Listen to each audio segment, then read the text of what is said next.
"I can't come tonight. My husband is sick." Mason said it so naturally that, for one reckless second, I forgot he was talking about me. I lay perfectly still on the living room couch, one arm hanging beneath the blanket, listening to rain tap against the windows of the half-restored coastal house. 3 days remained until his sister's wedding, and 11 weeks had passed since I agreed to become Mason Reed's temporary husband. The arrangement had rules. No kissing, no sharing a bed, no using ridiculous pet names when no one else was around, and absolutely no believing anything that happened while we were pretending. Mason had written that last rule himself. Yet there he was in the kitchen at 1 a.m, barefoot and wearing an old gray t-shirt, canceling plans with someone who had no connection to his family and no reason to hear our lie. "He's running a fever," Mason continued, lowering his voice. "I'm staying here. I wasn't running a fever. I had a headache, a sore throat, and enough emotional confusion to qualify as a weather system, but no fever." Mason ended the call and stood silently for a moment. I closed my eyes before he entered the room. His footsteps crossed the unfinished hardwood floor, slow and familiar. The couch dipped near my knees. He pulled the blanket higher over my shoulders, then rested the back of his fingers against my forehead. It was such an ordinary gesture that it hurt more than anything dramatic could have. Mason was always like this, warm, protective, careless with kindness. He remembered how I took my coffee, replaced the porch light because I hated coming home to darkness, and kept crackers in his truck because I forgot to eat when I worked late. He did everything a person in love might do, then called it friendship. His hand moved from my forehead to my left hand, which rested near my chest. The cheap silver wedding band caught the glow from the hallway. We had bought the rings at an antique store for $42 and a promise that we would return them after the wedding. Mason's thumb brushed the small scratch across mine. "Still looks real," he whispered. There was no audience. No mother to reassure, no sister to protect, no distant relative asking how we had fallen in love. Just Mason, the rain, and the lie we had carried into an empty room.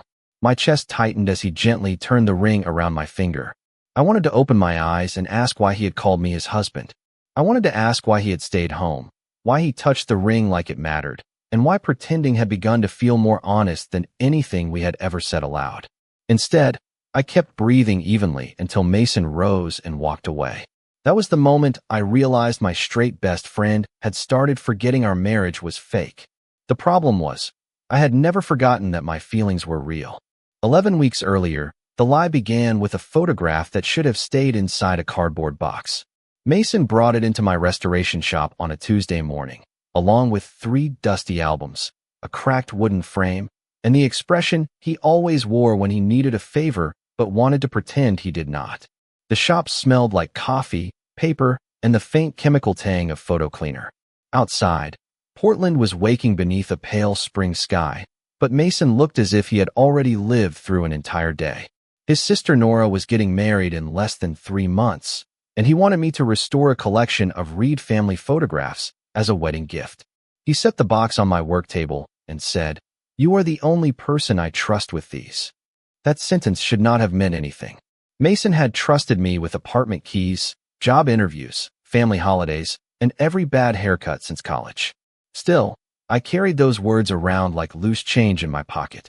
We spent the morning sorting through decades of birthday parties, beach trips, school pictures, and Christmas mornings. Then Mason found the photograph. We were 19, wearing borrowed suits at a college formal, standing shoulder to shoulder beneath a paper arch covered in cheap white flowers. I was laughing at something outside the frame. Mason was not looking at the camera. He was looking at me. On the back, written in his uneven handwriting, was a sentence neither of us remembered clearly. If neither of us is married by 30, we should probably give up and marry each other. Mason laughed so hard he nearly spilled his coffee. "We were idiots," he said. "You wrote it," I replied. "That looks like your handwriting." He turned the picture sideways, pretending to study it. "Could be yours." Before I could answer, the bell above the door rang. Helen Reed entered carrying fabric samples for Nora's reception tables and talking before she had even removed her coat. She saw the photograph, the 2 dark suits hanging near the back room for Nora's wedding fitting, and Mason's hand resting comfortably on my shoulder. Her eyes filled with sudden, startled joy. "You finally told him," she said to Mason. The room went silent. Mason had several chances to correct her. I watched each one pass across his face. Helen had been anxious for months, worried about Nora's wedding, the family gathering, and the empty seat that Mason's father had left behind years ago. In that moment, however, she looked lighter than I had seen her in a long time. Mason looked at me, and something in his expression asked for trust before his mouth formed the words. "We were going to tell everyone together," he said. Helen covered her mouth, then wrapped both of us in a hug before either of us could move. By lunchtime, Nora knew. By dinner, 3 aunts knew. By the following morning, the Reed family group chat had renamed itself the Newlyweds Plus Nora. I told Mason the truth had to come out immediately. He agreed, then asked whether immediately could mean after Nora's wedding. 3 months, he said. We pretend for 3 months. Mom stays happy. Nora gets through the wedding. And then we explain everything. I stared at the old photograph between us, at the promise he had once written as a joke. "This is a terrible idea," I said. Mason smiled with visible relief. "So you will do it?" I should have said no. Instead, I heard myself ask, "What exactly does pretending to be your husband involve?" The rules were written on the back of an order sheet from Helen's flower shop, because Mason said anything more official would make the situation feel strange. I told him it was already strange. He ignored that and printed temporary marriage agreement across the top in letters large enough to suggest confidence he did not possess. We sat at the small table in the back of my restoration shop after closing, sharing takeout sandwiches while rain blurred the windows. Rule 1 was no affectionate nicknames when no family members were present. Mason immediately argued that he had called me Buddy for 12 years and should not have to stop. I reminded him that no married couple in America had ever built a convincing romance around the word buddy.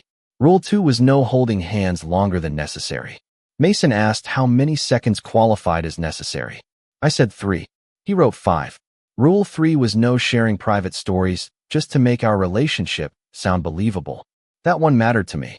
Mason knew things about me no one else did, including how I had once spent an entire night in the hospital waiting room with my mother and how, after she died, I could not listen to her favorite song for nearly 2 years. Some memories were too real to use as decorations for a lie. Rule 4 was no jealousy. Mason laughed at that and said, "Why would either of us be jealous?" I looked down at my sandwich and told him it was simply good planning. The final rule was his idea. Do not believe anything that happens while we are pretending. He underlined it twice. 2 days later, we drove 30 miles north to an antique store in a converted red barn because Nora insisted newlyweds needed rings. The owner showed us a velvet tray filled with mismatched silver bands. Mason rejected several before choosing one for me with a narrow scratch across the surface. "This one," he said. "It looks like it has already lived through something." I tried not to wonder why that description made him think of me. His own ring was wider and plain, practical enough to suit his hands. Together, they cost $42. Mason paid before I could reach for my wallet. Outside, the air smelled like wet pine and cold earth.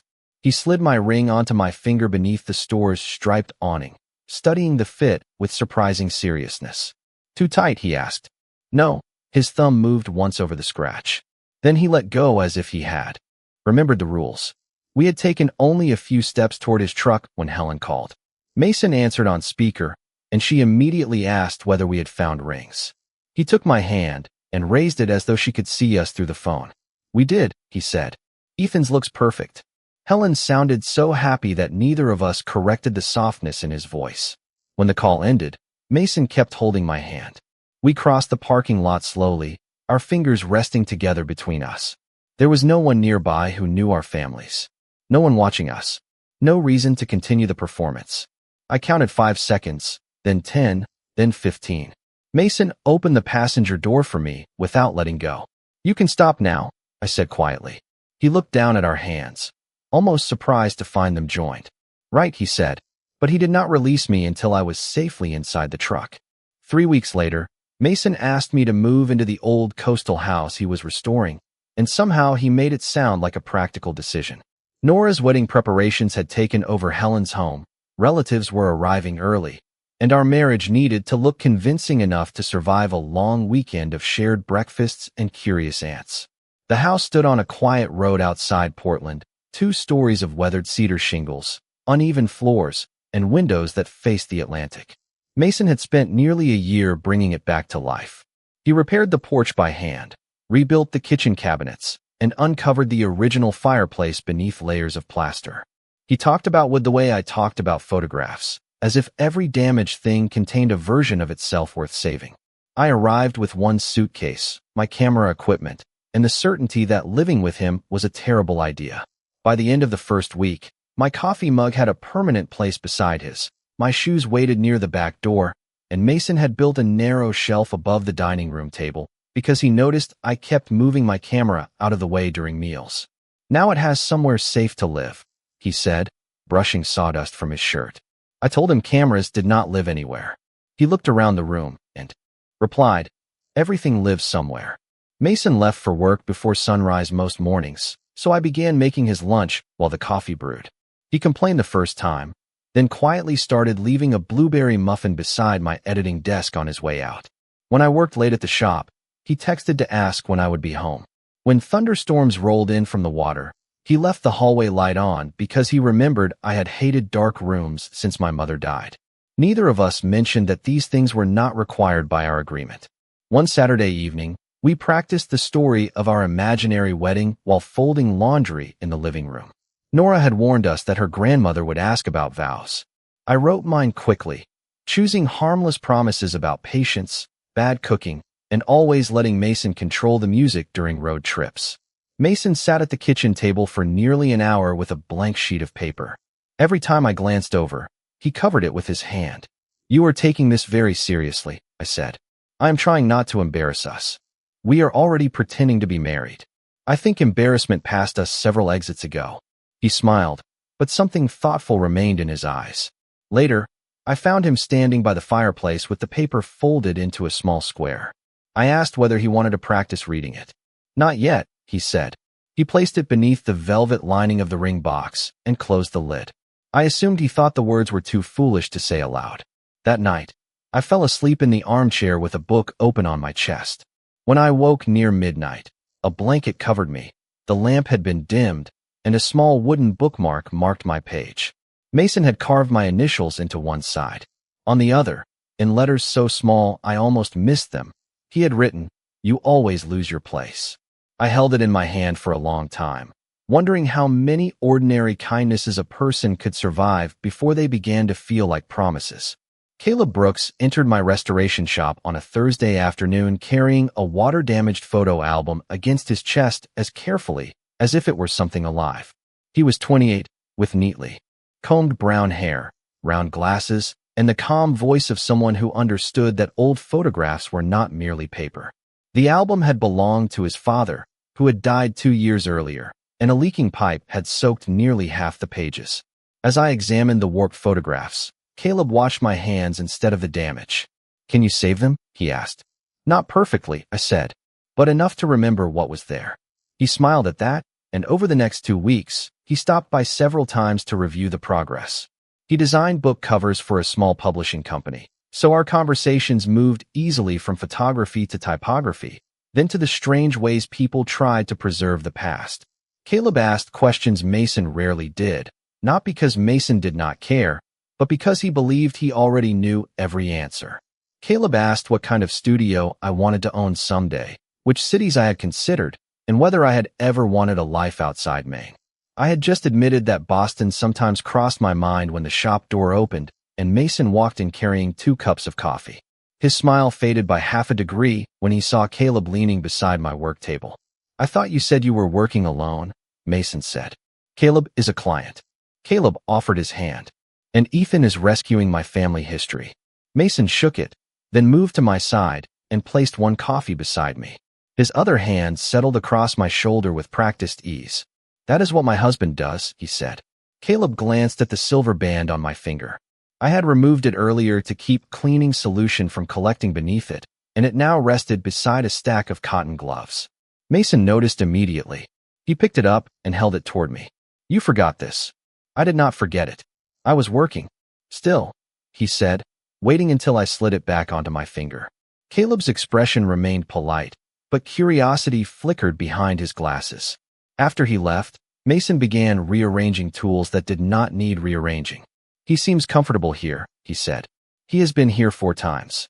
Because I am restoring 47 photographs. Mason nodded as though calculating something. Does he always stay this long? I turned toward him. Are you worried he will discover our story is not real? I am worried he asks too many questions. He asked about my work. He asked about Boston. Because he was interested. Mason's jaw tightened, and the sight of it gave me a dangerous spark of hope. Why does that bother you? I asked. It does not. Then why did you call me your husband when no one from your family was here? He opened his mouth, but no answer came.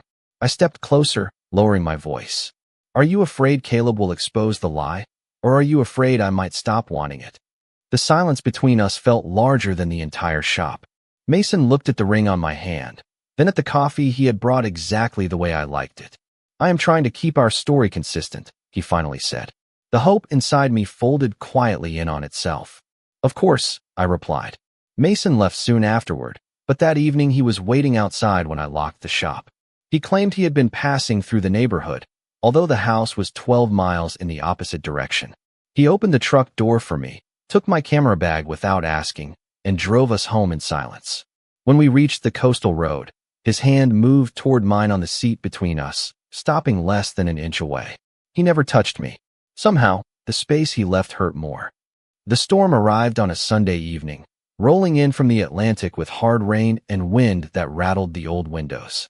By 9 o'clock, the power was out, the refrigerator had gone silent, and the entire house was lit by the fireplace and 2 battery lanterns Mason kept for renovation emergencies. We sat on the living room floor with a box of photographs between us, sorting through the images that still needed to be restored for Nora's wedding gift. The darkness softened everything. Without electric lights, unfinished walls looked warm instead of incomplete, and the empty spaces in the house felt less like flaws and more like rooms waiting for a future. Mason held up a photograph of us at 19, the same college formal picture that had started the misunderstanding. You really hated that suit, he said. It had shoulder pads. You look good. I glanced at him, but he was studying the photograph. You never said that before. I probably did. You did not. Mason smiled faintly and placed the picture beside his knee. For a while, we listened to the rain and passed photographs back and forth. There were years of us in that box. Camping trips, birthdays, graduations, terrible holiday sweaters, and one blurry afternoon at the beach when Mason had carried me across the sand because I had stepped on a sharp shell. Every image seemed to hold proof of a life we had built without naming it. I always thought you would be the one person who stayed, Mason said quietly. I looked up. The firelight moved across his face, catching the uncertainty he usually hid behind jokes. That is a heavy thing to ask of someone. I did not mean it like an obligation. How did you mean it? Mason turned the old photograph over in his hands. No matter what happened, you were there. When my father left. When I almost quit my apprenticeship. When Nora called me crying from college. You were just there. Being there is not the same as belonging there. His eyes found mine. You belong here. My heart moved toward those words before caution pulled it back. For 3 months. I asked. Mason's expression changed. That is not what I meant. Then what did you mean? The question remained between us, quiet and impossible to ignore. Mason leaned forward as if he had finally decided to answer, but my phone lit up on the floor. The message was from a photography archive in Boston. They were offering me a 6-month position restoring a private collection, with the possibility of something permanent. Mason read the first line before I turned the screen over. You applied for a job in Boston? Months ago. You never told me. I did not think they would choose me. Does Caleb know? The question came too quickly. I stared at him. Why would that matter? Mason stood and carried another piece of wood to the fire even though it did not need one. He was asking about Boston. Because he has worked there. So this is something you two have been discussing. There is no you two. It sounds like there might be. I rose slowly, the warmth of the room suddenly gone. You do not get to be jealous and then pretend you are only protecting our story. I am not jealous. Then tell me what this is. Mason looked at me, his hands still, his face full of words he could not make himself say. For one breath, I thought he would finally choose honesty. Instead, he looked away. Maybe we should end this after Nora's wedding, like we planned. The sentence landed gently, which somehow made it hurt more. I nodded before my voice could betray me. Yes, I said. Maybe we should.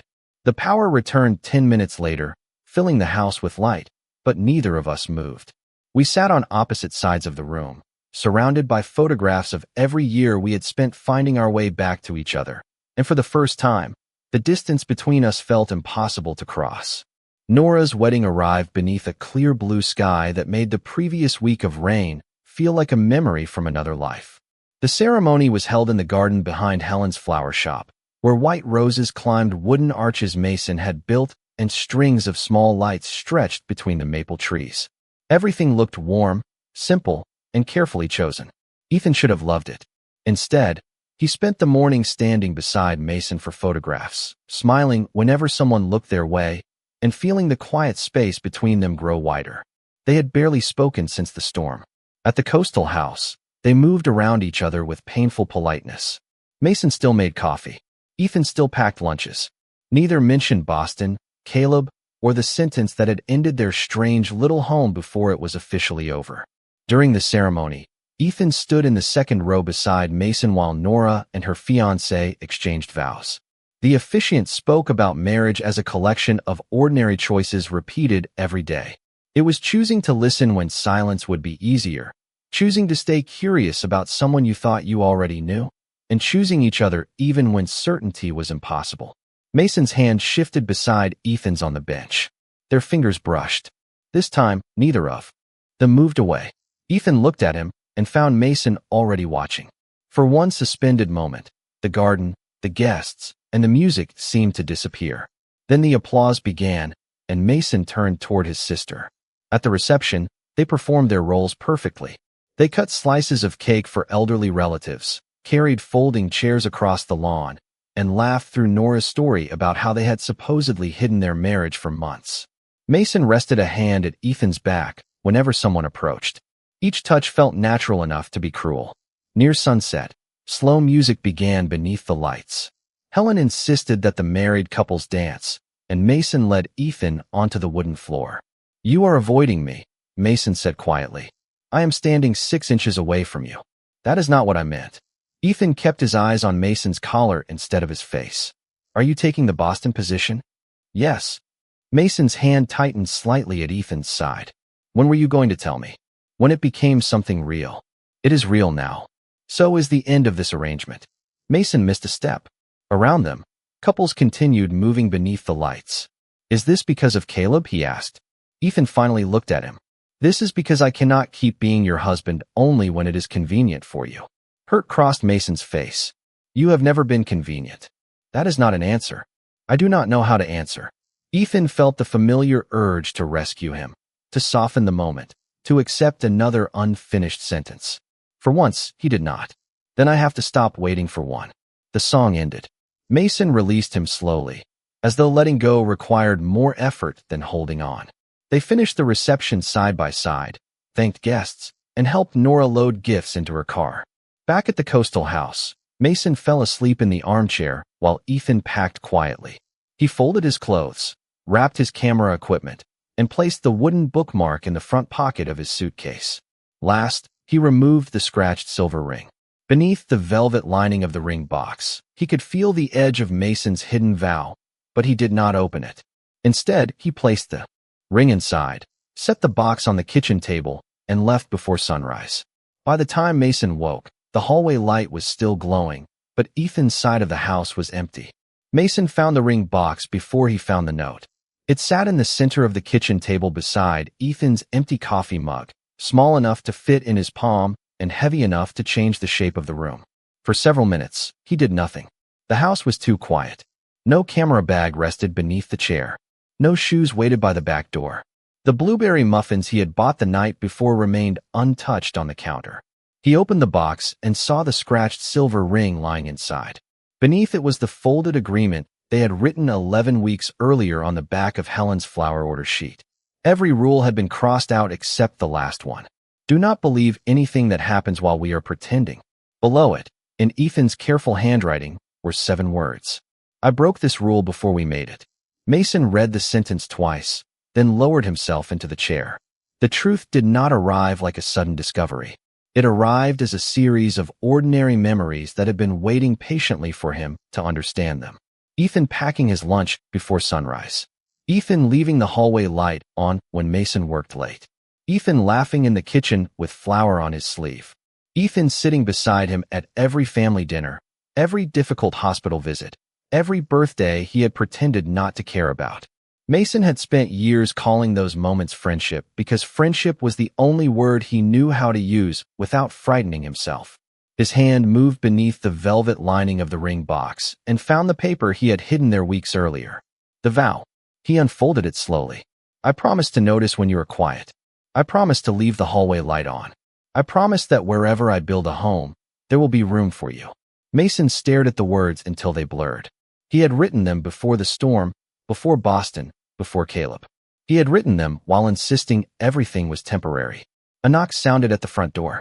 Nora entered without waiting for an answer, carrying a garment bag from the wedding and one of the old photo albums.